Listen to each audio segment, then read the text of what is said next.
नमस्कार.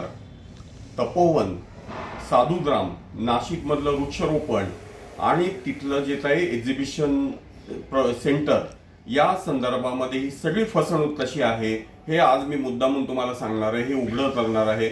याचं कारण म्हणजे गेले आठवडाभरापेक्षा जास्त काळ मुळात तिथल्या काही भाजपच्याच लोकांनी हे प्रकरण सगळं बाहेर काढलं. तेव्हा वृक्षांना ते क्रॉस मार्किंग केलेले आहेत आणि मग त्याप्रमाणे वृक्ष कटाई होणार आहे आणि मग त्याच्यानंतर विविध पक्ष, स्थानिक पर्यावरण प्रेमी याच्यामध्ये उतरले आणि असं लक्षात आलं की 1800 झाडं जी तोडली जाणार आहेत त्याच्यामध्ये त्यांनी ती प्रोसेस सुरू केलेली आहे. मग त्याच्यावर त्या सगळ्याची माहिती मिळवण्याच्या अगोदरच जनसुनवाई करण्यात आली. प्रत्यक्षामध्ये तिथल्या अधिकाऱ्यांनी याची पुरेशी माहिती पण नव्हती, म्हणजे त्या अर्थाने त्यांनी त्याचा डेटा, आपण ज्याला म्हणतो त्या पद्धतीचा डेटाही कलेक्ट केलेला नव्हता. आता त्याच्यानंतर त्याचा सर्वे सुरू झालेला आहे आणि लोकांनी विरोध दर्शवलाय.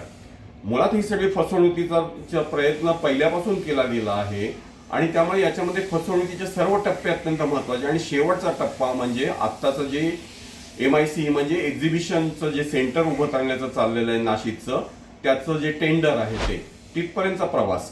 आता याच्यामध्ये कुठे कुठे फसवणूक झाली हे आपण बघूया.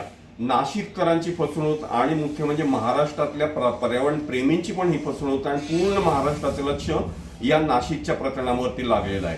आता याच्यात काय झालेलं आहे की मुळात हे जे काय साधुग्राम ही जी जमीन आहे ती जमीन साधुग्रामसाठी अनेक वर्षापासून आहे, म्हणजे एका अर्थाने ती राखीव जमीन आहे, ती सार्वजनिक जमीन आहे, सार्वजनिक जनतेच्या मालकीची ही जमीन आहे.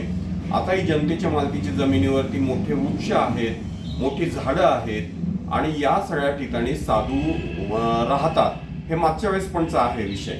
आता यावेळेस साधुग्रामसाठी मात्र त्यांनी झाडं कापण्याची परमिशन घेतली असं त्यांनी म्हटलं. आणि मग त्याच्यामध्ये काय म्हटलं त्यांनी की जेव्हा याला विरोध व्हायला लागला आणि त्याच्यावरची कुठली कुठली झाडं तोडली जाणार याच्या खुणा झाल्या, त्याच्यानंतर तिथे गिरीश महाजन स्वतः आले आणि त्यांनी काय म्हटलं तर आम्ही एकाच्या जागी 10 झाडे लावू वगैरे आणि ते दुसरीकडे लावू. आता परवा तर त्यांनी विधान केलं आम्ही खड्डे खणायला सुरुवात केली.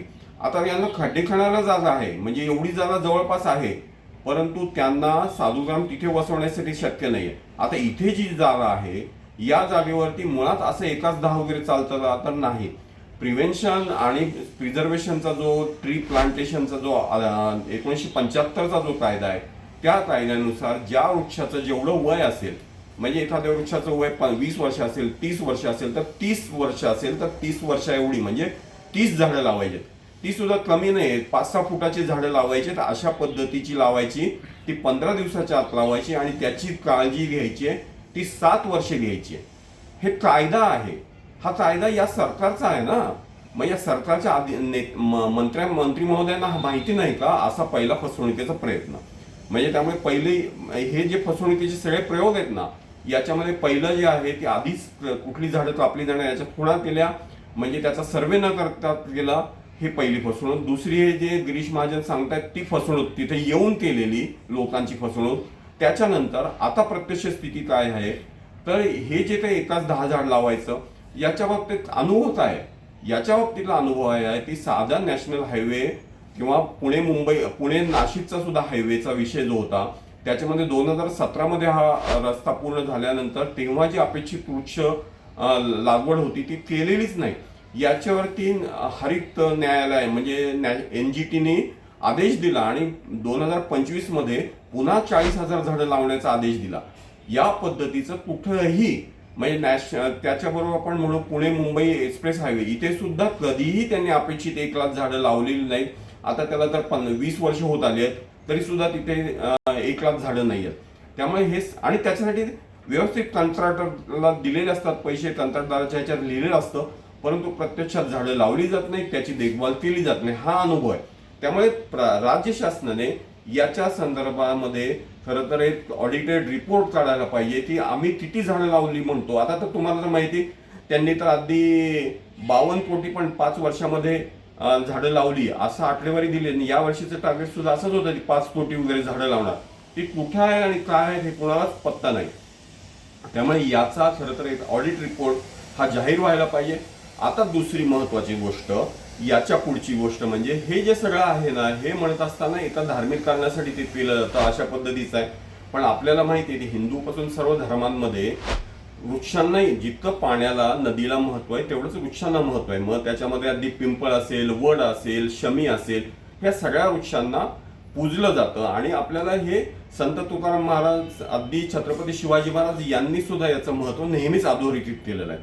परंतु हे शासन, भाजपचं युती सरकार एकीकडे धर्मकारणाचं नाव घेतं पण प्रत्यक्ष काहीतरी वेगळंच करत असतं. आता ते काय करतं तर हे जे आहे हे बोलत असताना इतक्या काळामध्ये कधीही यांनी हे सांगितलं नाही की आम्ही ही जमीन कशासाठी करतोय. आता ते टेंडरच्या निमित्ताने बाहेर आलेलं आहे.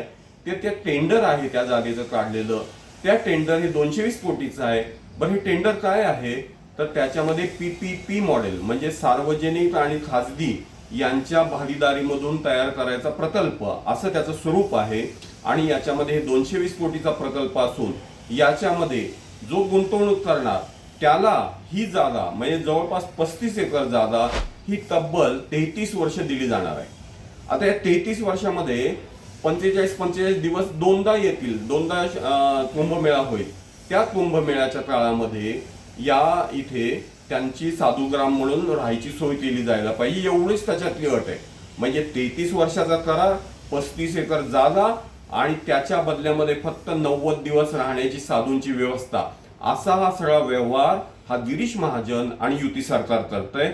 आणि त्यामुळे हे जर तुम्ही टेंडर नीट वाचलं तर तुम्हाला लक्षात येईल की हे त्या जागेवरचं आहे, हे दुसऱ्या जागेवरचं नाही. आणि याच्याशिवाय दुसरं म्हणजे याच्यामध्ये नफेखोरी किती आहे याचा तुम्हाला अंदाज येईल की तिथे अगदी बँकेट हॉल पासून सर्व गोष्टी असणार आहेत. त्या एक्झिबिशनसाठी लागणाऱ्या गोष्टी आहेत, त्या एखाद्या इंडस्ट्रियल एक्झिबिशनसाठी हॉल म्हणून चांगल्या असतील, परंतु ते तिथे करत असताना जी फसवाफसवी करण्याचा प्रयत्न करते ती महत्वाची आहे. कारण इथे त्या खाजगी भागीदाराला 31 वर्षापेक्षा अधिक काळ ते एक्झिबिशन हॉल वापरायला मिळेल आणि त्याच्या बदल्यामध्ये 90 दिवस साधुग्राम मध्ये साधू लोक राहू शकतील अशी सोय केली जाईल. ह्या अशा पद्धतीचा आतबट्ट्याचा व्यवहार या शासनाला खाजगीकरणासाठी करायचा आहे. आणि म्हणून हे गिरीश महाजन असतील किंवा युती सरकार असेल हे वेगवेगळ्या पद्धतीने टप्प्याटप्प्यामध्ये फसवणूक करण्याचा प्रयत्न करत होते. आणि आता हे सगळं उघड झालंय. त्यामुळे एका अर्थाने आपण ज्याला भाजप धर्मकारण करत नाव घेतं, परंतु प्रत्यक्षामध्ये हे अधर्मकारण आहे. आणि त्यामुळे नाशिककरांचा ते फसवतायत, नाशिककरांना, महाराष्ट्राला फसवतायत. त्यामुळे आम आदमी पार्टी पण याला 100% विरोध करते आहे.